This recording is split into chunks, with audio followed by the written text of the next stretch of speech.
থাইল্যান্ডের এত সুন্দর সুন্দর জায়গার মধ্যে আমার কাছে এটি সবচেয়ে বেস্ট লেগেছে।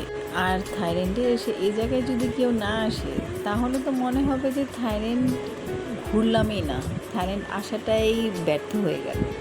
এত বড় একটা কুমির দেখতে পাচ্ছেন সবাই, আমি তো প্রথমবার দেখেছি এত সামনে থেকে। এটার মাংস বিক্রি হচ্ছে এখানে। এটা আপনারা যেই থাইল্যান্ডে আসবেন এই জায়গায় অবশ্যই একবার আসবেন। এটা একটা বলতে গেলে পুরোটাই একটা মার্কেটের মতো ছিল। আর এখানে অনেক খাবারের দোকান ছিল, তারপর জুস, রাইস, হ্যাঁ, এগুলো সব কিছু বিক্রি হচ্ছিলো এখানে। আর এখানে এই স্ট্যাচুটাও খুব সুন্দর ছিল। আর এই জায়গাটা না মানে বিকেলের পর থেকে খুব সুন্দর দেখায়, আর যত রাত হবে এটা সৌন্দর্য আরও বাড়ে। আর এখানে নদীর উপরে নৌকার মধ্যে মানুষের নিজের জিনিসপত্রগুলো বিক্রি করছিল, খুবই সুন্দর দেখতে লাগছিল।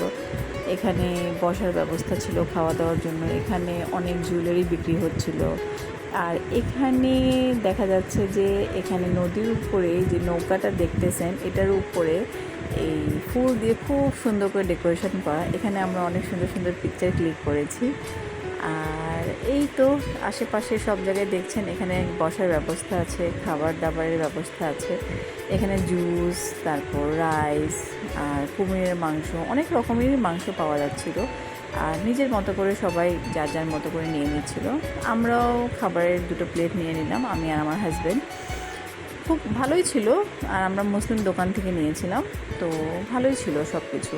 আর এখানে দেখছেন এই বোটের উপরে এত সুন্দর, এটা ময়ূর বানানো ছিল, যেটা দেখে তো আমি 1 মিনিটের জন্য খুব অবাক হয়ে গিয়েছি। এটা ডেকোরেশনটা এত সুন্দর, মানে ক্যামেরাতে আমি বুঝাতে পারবো না এই জিনিসটাকে, কিন্তু যখন সামনাসামনি যখন দেখেছি অনেক সুন্দর জায়গাটা। খুব মজার জুস পাওয়া যাচ্ছিলো এখানে। আর আপনারা গাইজ এই জায়গায় অবশ্যই আসবেন।